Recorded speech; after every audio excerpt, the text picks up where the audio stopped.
The rain tapped gently against the tall windows of the mansion, a mansion that stood like a castle at the edge of the city. Inside, silence stretched across its endless rooms, broken only by the steady hum of machines and the distant ticking of an antique clock. In the master bedroom, Victor Albright, a man whose name often appeared in the financial papers, lay stretched across his grand four-poster bed.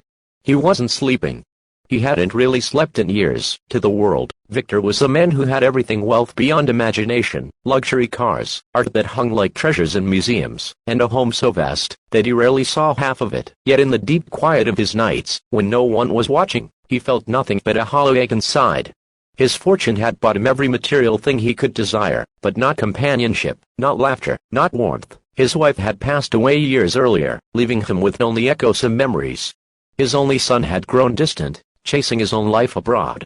Victor lived surrounded by riches, but starved of connection. Every evening, one of the few human presences he still sought in his mansion came in: the maid, Elena. She was quiet, gentle, moving about with care, never disturbing him more than necessary. She came from a modest background, a single mother raising a little girl, working tirelessly to make ends meet. Victor hardly spoke to her beyond polite instructions, yet he noticed things: the wear on her shoes, the faint shadows under her eyes, the way she carried herself with quiet dignity despite her struggles. On one particular night, when loneliness gnawed at Victor more than usual, he decided to do something strange. He would pretend to sleep, while Elena came in to clean. He didn't know exactly why, maybe curiosity, maybe boredom, but some instinct told him that behind her silence there might be something he had never noticed. The door opened softly, and Elena slipped inside, carrying her small basket of supplies. She moved delicately, almost as though the mansion itself might shatter under too much noise. She dusted, she folded, she arranged, and then, as she approached the side table near Victor's bed, she paused. He felt her presence, close enough that he could sense the warmth of another human being near him. He kept his eyes closed, his breathing slow, convincing enough to pass for sleep. That was when he heard it. A whisper. "Senor Albright, I don't know if you can hear me," she murmured in a voice so soft it was almost a prayer. "But thank you. Thank you for giving me this job. My little girl had dinner tonight because of you." She laughed for the first time in days. "You don't speak to me much, but I know you are kind. I pray for you every night, that you are not as lonely as you look." Victor's chest tightened. No one had prayed for him in years. No one had spoken to him with such unpolished, genuine gratitude. He lay still, his eyes burning with tears he forced himself not to release. Elena continued, her voice trembling slightly. "Sometimes I wish I could tell you that your home may be grand, but it feels empty. You deserve more than silence, sir.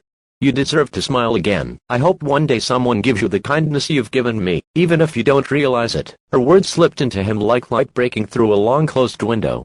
He had never thought of his paying her salary as anything other than a transaction, just one more line in his expenses. But to her, it meant food on the table, joy for her child, survival. It meant hope. When she left the room, Victor finally let the tears fall. For the first time in years, he didn't feel like a man defined only by his fortune. He felt human. The next morning, Victor did something he hadn't done in decades. He asked someone about their life. Over breakfast, when Elena brought in his tray, he looked at her, really looked, and asked, "How is your daughter?" The question stunned her.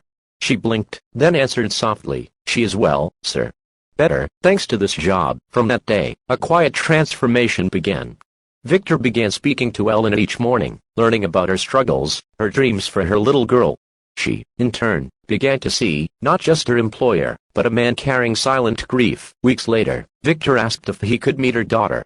One Sunday afternoon, Elena nervously brought little Sophia to the mansion. The girl, with wide brown eyes and a shy smile, carried a small homemade drawing of a man standing next to a little girl holding hands under a bright sun. On top, she had written in shaky letters, "For Mr. Albright, thank you for helping my mommy." Victor felt something inside him shatter and mend all at once.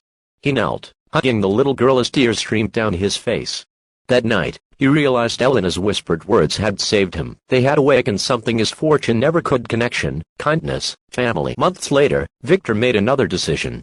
He set up a trust fund for Sophia's education, ensuring that the little girl who once went hungry would never again be held back by circumstance. He began inviting Elena and her daughter to share meals in his vast, empty dining room, filling it with laughter it hadn't known in years. The millionaire who once lived surrounded by silence had found a family in the most unexpected way through the whispered gratitude of a maid who thought he was asleep. And sometimes, late at night, Victor would sit by the window, listening to the rain, and whisper his own prayer of thanks for the kindness that had reached him when he needed it most, because true wealth, he realized, wasn't in the walls of his mansion or the numbers in his accounts. It was in the voices, the laughter, and the love that now echoed within them. And to anyone listening to this story, may you remember that even the smallest whisper of gratitude can change a life forever. If this story touched your heart, don't forget to subscribe for more stories that remind us